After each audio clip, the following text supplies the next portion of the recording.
Hello everyone, this is Highlander from MTG Cardsmith doing another custom Magic the Gathering card review. And today I'm reviewing another card by FireOfGolden, our Undertale guy. This is another Undertale card, excuse me. This one's called Greater Dog, and just look at this beefy boy. Just look at him. Look at that neck. That guy could do all kinds of things with his neck. His neck is stronger than my entire body. Okay, so... Oh, look, there's a little face on his spear. Isn't that cute? By the way, okay, let's just do a little art comparison here. So this is the last card we reviewed, okay? Just look at the difference here. Look at how much nicer this card looks. Look at this one. This one does not look good. I'll just put it that way. This one is great. Look at this. It's a nice little digital painting. Wonderful. I love it. Look at how much of a difference that makes. Okay, so let's take a look at Greater Dog. Another common, love commons. 6 mana, 5/7.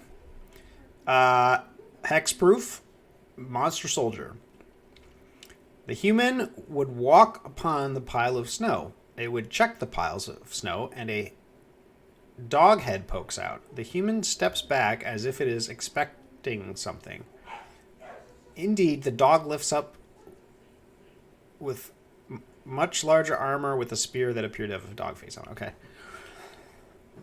Okay. So, this is a very simple card. 6 mana, 5/7 with hexproof. Now, last two videos we talked about, formatting your cards correctly.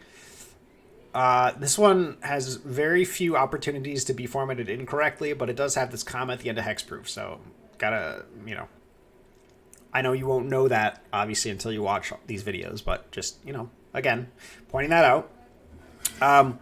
Now, okay, so other than that,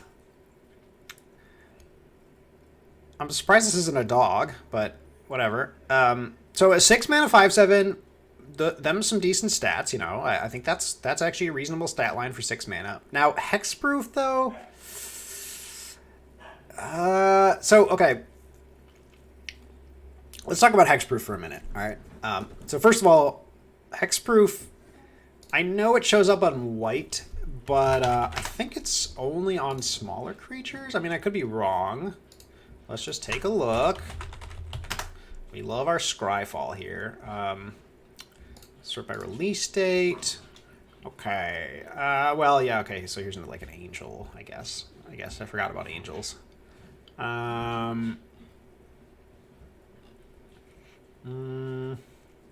You have hexproof. You have hexproof. So there's not very many.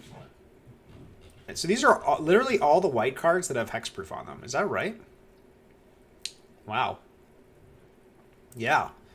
Okay, so it's not a very white ability. I mean, most of these are rares, by the way. This one is hexproof from black. A lot of these say you have hexproof. So, yeah, looks to me like hexproof is not a very white ability. So, especially for a common, we're a little off on our color identity here. Now, here's another thing about hexproof. Hexproof is not a fun mechanic, okay? It's just not. Nobody likes hexproof, except for people that like to put auras on their creatures. Hexproof is something I think that new players like. I'm not saying you're a new player, but I'm just saying new players in general, I think, like the idea of hexproof because, they like to play their big fatties, and then they don't want somebody to like sit there and doomblade their guy, right? Because that's, it's no fun. You want to play with your toys, right? But this is kind of doing the opposite, right? This is like your opponent's like, okay, let's play a game of Magic, and then you're like, all right, boom, here's the thing with hexproof, deal with it, and they're like, well, I can't do anything to that thing, right? So. And it gets worse once you start putting like auras on these things, and then your opponent just feels a little bit like, basically Magic is better when there's more interaction, right? Magic is better when there's more interaction. That's why, like, they don't print cards like Trinisphere anymore, right? Or like, God forbid, what was a Standstill? It's just like another like terrible example. Look at this. Look at this card. When a player casts a spell, sacrifice Standstill. If you do, each of that player's opponents draws 3 cards. This is not a fun Magic card, right? Somebody plays this and nobody does anything for forever, right? Like, nobody wants to cast any spells. This is like the opposite of what you want in Magic, right? You want people to cast spells. You want people to interact with each other. That's part of the fun of Magic, right? This guy, or Hexproof, says, like, you know, Hexproof is reducing the amount of interaction, which is unfun, okay? So nowadays they seem to be, when I say they, I mean wizards, wizard designers, they seem to have switched to a mechanic called Ward, which I personally am a much bigger fan of. I love me some Ward. Ward's great. So Ward basically says, whenever this permanent becomes the target of a spell or ability an opponent controls, counter it unless that player plays 2. So basically what this is it's kind of like Hexproof, except eventually the opponent can deal with it, right? It's kind of like, you know, Ward matters a lot, like pretty early on, especially because, like, you know, like, let's just consider this creature, for example, right? This is like a 2/1 with Ward 2. So if they play this, first of all, let's say that they're on the play, right? They play this. Well, your turn true, you can't do anything with this thing. You can't kill it, right? It does Ward 2. Unless there's a 0 mana way to kill something.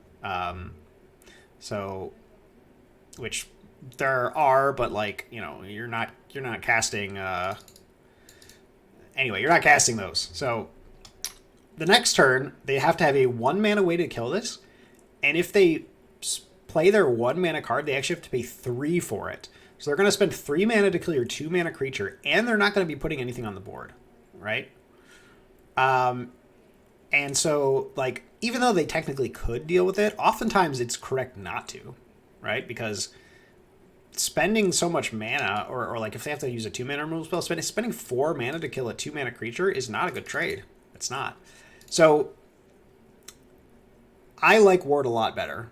And Ward is, I think, pretty okay to put on white creatures as well. I mean, I think Ward really shows up in every color nowadays. You know, here's one. So here's another one. So, yeah, I would recommend you stick with Ward. Now, if you could even make, like, so Ward, like, 3 is, like, a lot, right? So, like, if you really wanted this guy to be a big beefer, you could give him, like, Ward 3. And that's pretty close to Hexproof, basically. It just means that, like, eventually the opponent can do something about it, right? So that's my little spiel about Hexproof. Hexproof, not fun, okay? Hexproof, not fun. Shroud was a little bit more fair. If you're not familiar with Shroud, let's take a look at Shroud. Shroud is an old mechanic that they used to use. Can I find an example of Shroud somewhere? I'm sure I've passed one already. For some reason, I'm randomly thinking, what is this thing about to do to this wolf? Oh, God, look at that. That's a very compromising position. What is it, like a there's a I'm trying to think of like a wow, why am I having so much trouble? Oh, probably because I put Shroud in the name. Okay. Dum. Okay, Shroud. This creature can't be the target of spells or abilities. Now, you might say that sounds a lot like Hexproof. However, there's a big difference. Shroud means no player can target this creature. Not even the player who owns the creature. So this does also, I mean, this is also a bad mechanic in that it reduces interaction, but this doesn't have the unfairness of, like, you can like do anything you want. You can put big auras on this guy, you know, and they can't do anything about it. It doesn't have that. So it means, like, you can't enchant this thing either, right?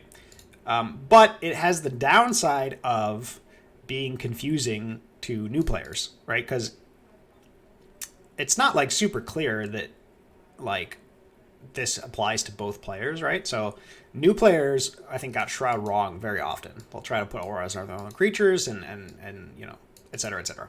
So anyway, Ward, much better variant of these three abilities. Okay, so if you ask me, if you want, I think Wizards is phasing Hexproof out personally. I've seen it on one card recently, and everybody hated that card. It's the green. It's green. It's from Crimson Vow, I think, and it's 6 mana value, and it's a mythic. Yeah, I have a red caretaker. Okay, this is the last hexproof creature I've seen. It's mythic, and nobody likes this card. Okay, and when I say nobody, I don't mean nobody literally, but like this card was the most frustrating card to play against in limited because they would just play this card, and this card's insane in limited, and you would just lose the game on the spot because you can't do anything, right? That's not fun. That's not fun Magic. So anyway, I've talked a long time about Hexproof. So the point is, Hexproof I don't think is a good mechanic. I would avoid using it. I would use Ward instead. Okay, you can get the cool thing about Ward too is actually you can get very creative with Ward, right? They have Ward, you know, because Ward can take any cost. It doesn't have to be mana. So you know, there's some creatures that say, you know, Ward pay life or you know, all kinds of other things. Ward discard a card, right? So you can get pretty creative with it. You can't do that with Hexproof or Shroud. Okay, so anyway, back to Greater Dog. What do I rate Greater Dog? Well, honestly, from a balance standpoint, I think this card seems fairly balanced. 6 mana is a lot, so a 5/7 hexproof I think is reasonable for 6 mana.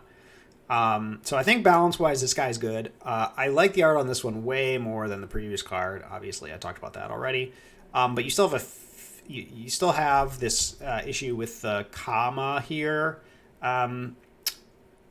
You know, it seems like such a minor thing, but it's just distracting, right? Like when I look at this card, first I look at the art and I'm like, oh, that's nice. Then I look at the text box and I just completely ignore this flavor text because I'm like, oh, there's a comma there. Oh, that comma shouldn't be there.